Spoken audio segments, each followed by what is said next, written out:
and I don't want to sound judgmental about it, but people, you'll spend 10 grand to sponsor a lunch. You can sick that same 10 grand, change somebody's life. Welcome to Season 8 of Bridge the Gap, a podcast dedicated to informing, educating, and influencing the future of housing and services for seniors. The BTG network is powered by sponsors AccuShield, Align, Nick Map Vision, ProCare HR, Sage, Hamilton CapTel, ServiceMaster, The Bridge Group Construction, and Solinity, and produced by Solinity Marketing.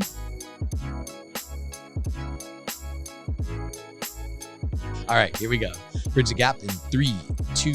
Welcome to Bridge the Gap podcast, the senior living podcast with Josh and Lucas here in Nashville at the LeadingAge National Conference. A lot of energy, some great conversations, and a great friend on today. We want to welcome the tailgate man, Jack York. Welcome back to the show. It is always an honor to be hanging with you guys. Always, and we never know where it's going to go. That's the joy of our conversation. It's kind of scary, actually. And thank God for editing. Thank God for editing. Yes, there may be a lot of editing here. So you are the Renaissance man, and it's fascinating journey, recent journey that you've been on.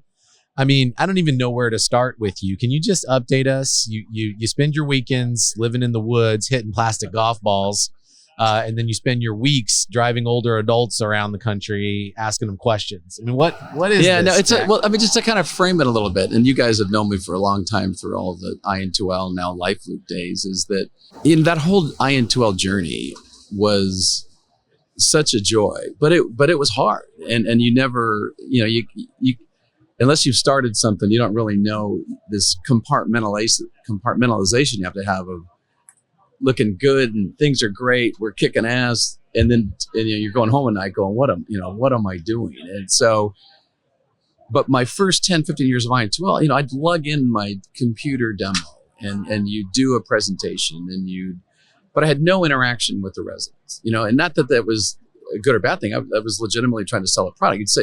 You'd say hello to a person here or there, and it wasn't you were being rude, but it wasn't impactful. And then when we went through COVID, went through the just the transaction that IN2L went through, my heart was just kind of yearning. I still am a part of Life Loop. I'm happy to be a consultant, but my heart was kind of what's the next passion thing to do? And as is my nickname throughout my life has always been Ready, Fire, Aim. So that's really kind of where this whole tailgate idea comes from. I think you guys know Cheryl Crook. A lot of people kind of pushed me to do something bigger than I was kind of thinking about. But what it's evolved to is Tailgate, and TALE. And it's all about capturing the stories of these remarkable people that all of this stuff is based on. And so we're trying to make it a business, but it's really more just about doing something that matters. And so there's 3 things we're doing. One is we're doing really cool documentary shorts where we're at a community for a week and I don't like telling stories of amenities, I like telling stories of the people that live in the communities. And my marketing message to communities is you're not marketing that, you're marketing cool people are where you want your mom or dad to be hanging out with. And so we love doing these really deep stories. We've done multiple so far. We've done Arrow Senior Living had us do something about love and senior living, where we followed 4 different couples kind of through their journey. So anyway, we're doing really meaningful documentaries. As you know, I've learned it's a lot more work than I thought it would be on the editing side. So I partnered with Nathan Jones and Dash Media. It's like, what could we do that's really creative? And so we really had, just kind of took this whole idea of like carpool karaoke of the cameras in a van. And I've been going around the country interviewing 100-year-olds. And the whole intention of it was very, very lighthearted. And it's turned out to be the most reflective thing that I have ever gone through, because you're talking to people every week at the end of their, it's just a 40-minute drive around their community. And you're hearing World War II stories. You're hearing growing up with no power, no water stories. You're hearing what it was like to be a woman working in a secretarial function that was kind of shoved down their throat, all these different perspectives. But at the end of the day, every single person we've talked to is comfortable that this is the end of their life.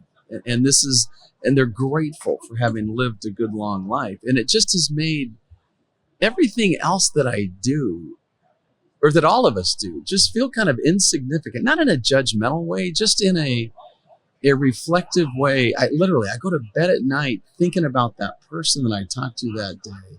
And there's so many stories that I have to tell you about each individual people, but they carve out a little place in my heart. So and then the last thing we're doing with Talegate is Aubrey Roden, who you guys both know. She's a great author, and we're writing a book called Crossroads that's capturing 24 stories of people living in senior living and working in senior living, and that had something happen in their life that dramatically shifted their trajectory. And it's fascinating. Sometimes it's tragic, the loss of a child, all kinds of things like that. Other times it's joyful. We interviewed a woman in Ohio, fell in love with her, and she had a story of in 1950, she has a pen pal in Sicily. She had the nerve to fly to Sicily on her own to meet a pen pal that she married and spent 7 years with. And so we flew, just 2 months ago, we flew her to Sicily, recreated that entire marriage. We're turning that into a little mini documentary. And so anyway, that's a Crossroads kind of story. But it is, I am just living this life that I could never have imagined. And I think it was, I don't know which poet, there's a poet that outlined of take what you do seriously, but don't take yourself too seriously. So, man, this is serious stuff we're doing, but it's so joyful. And I love to just be able to honor these people. 99% of them have never been mic'd up. They've never had an experience like this. And the fact that somebody cares about what they have to say is one of the most remarkable things of the journey. So I've been talking.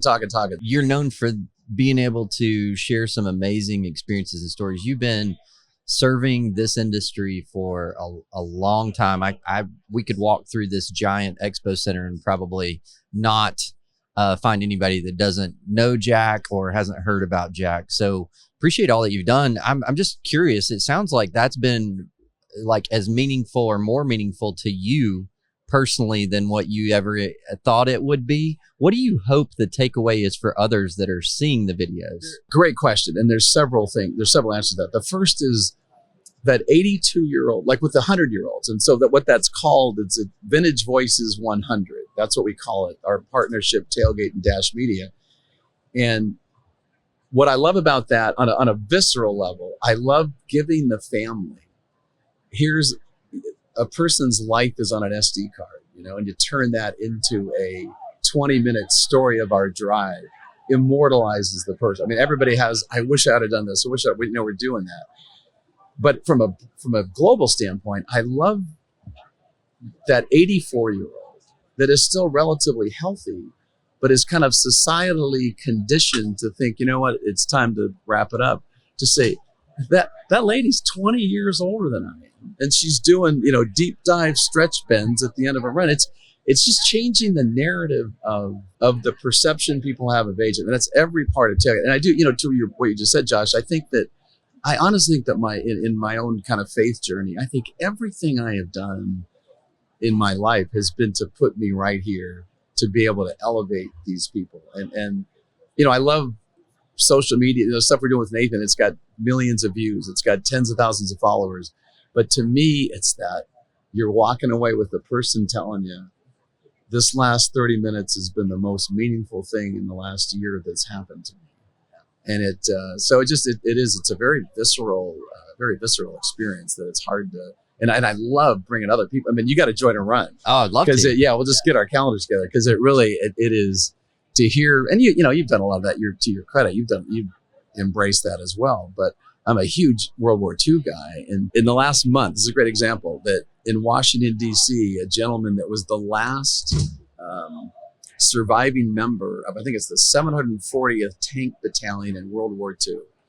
And he's talking about driving tanks. And last week, I interviewed this guy in Minnesota that's German. And it was so interesting getting a German, he's a 10-year-old German kid, had to wake up every day singing, go to school and sing to Hitler. He had to sing praises to Hitler. And he was the kid that climbed up on the tank after liberation, and the GIs are giving him chocolate, that I want to go cook these, recreate, have the guy in the battalion give this guy some chalk. That's the kind of stuff. That's what I'm trying to do to vendors. What I'm really challenging vendors, and I don't want to sound judgmental about it, but people, you'll spend 10 grand to sponsor a lunch. You can sick that same 10 grand, change somebody's life in the documentary put together, get a bunch of views. You'll get so much more of a visual return, and because I just think everybody spends money the same.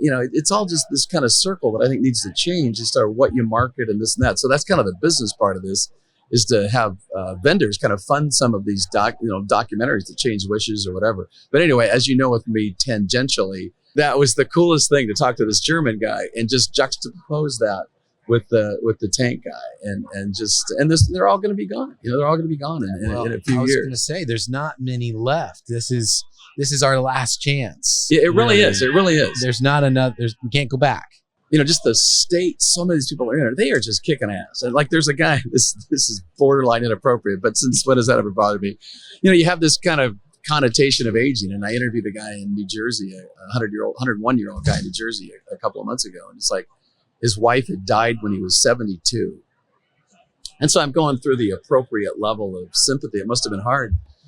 Well, I met this short redhead, and she was a sexual dynamo.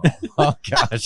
And that, but it changes what the end of Sure. It's just a different chapter of your life that can be full of angst, just like any other chapter of your life, but it can be full of joy, just like any other chapter of your life. And I think that's what we're just trying to, and we want to, Nathan and I want to take it to, I love the idea, and maybe you guys would want to be a part of this. I love the ideas of getting out of the van and, taking a 100-year-old to a dispensary, to a biker bar, to whatever, and just and again, it's all just about reframing the narrative of aging and what it can be. And not to deny the realities, but there's enough people talking about the realities that we kind of want to be this aberration talking about let's go, let's get to 100. For me personally, I'm 65, and these people are 35 years older than me. So hey, let's go. Yeah, absolutely. Well, what a cool opportunity you have that you've taken advantage of. That all of your experiences in life and work have also led you for this specific time to be able to do this. Probably wasn't available. I mean, you probably couldn't have done this 20 years ago. And right. And so 2025, what are we going to see more of this? Or are we going to see something a little bit different? What's on your agenda? No, I think what's happening as look at 25 is that we're doing some really creative documentaries. Some of these things aren't finalized yet, but we think they are going to be. LeadingAge South Dakota is helping us with this. It's the 85th anniversary of Sturgis. Oh, the whole bike route. Yeah. So we're finding an 85-year-old man that went to Sturgis in his 20s, and we're going to do a documentary paralleling his 85 years with the Sturgis 85 years. And so really the documentaries are just getting more and more interesting. And then the 100-year-olds, we just want to keep pushing the envelope on it and get it outside of kind of the cocoon of senior living, out into the community more at large. And most of the providers, they, everything we're not doing anything to make fun of anybody or the stereotype. We're breaking that. We're not, and so everything we do elevates, and so people like being a part of it. So, and then we want to. Our intention is to release this book on July 4th, the Crossroads book, just kind of a little bit of Americana of look at these people that have overcome stuff.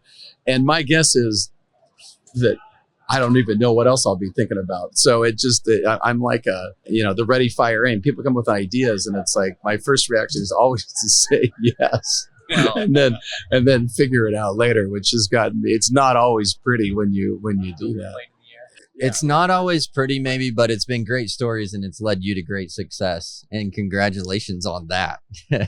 Yes, we love this. So, looking forward to that, Jack. And we would take your invitation to become a part of whatever you're doing. We love that. It's been a desire for Bridge the Gap. And that's kind of what we do. We bridge the gap. Exactly. You guys are doing it's the same. It's the same thing. We're doing it a different way. Totally. I just drive around a lot more than you guys do. Yes, we want to see it on that bus.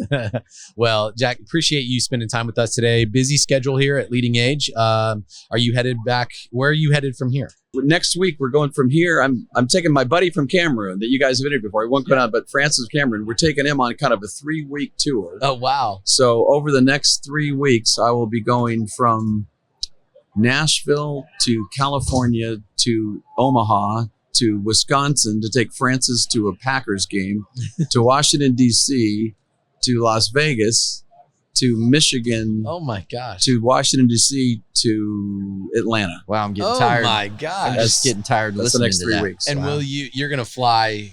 A little bit of driving, but that's mainly flying. Okay, There's yeah. sometimes reality kicks Right, in. right. Well, good. Okay. Well, I'm exhausted just hearing all that, but a fun conversation. Jack York, for our listeners that want to get tapped into this, we will certainly link the Tailgate Empire to the links in the show notes, and we'll also copy that on BTG. Yeah, and I do like to, as I like to publicly say, you guys are like the pretty boy faces, but it's Sarah that makes this machine. Everyone roll. knows that, Jack. It is all Sarah. You guys are just, you guys are just eye candy. Well, everyone knows that Sarah is what makes this all come together. Super great, our executive producer. So I'm sure she'll have some pretty significant edits on this podcast. It's always my goal to challenge the editor. This will be a challenging one now. But we appreciate you taking time today. All right. You guys are awesome. Keep doing what you're doing. And let's hook up the next whole month. We'll try to keep up with let's you, try to Jack. figure out what there's plenty of room in the van. 6 seats. Well, that's a wrap. All That's right, it. awesome. Thanks for listening to Bridge the Gap. Okay. For See ya. listening to Bridge the Gap podcast with Josh and Lucas. Connect with the BTG Network team and use your voice to influence the industry by connecting with us at btgvoice.com.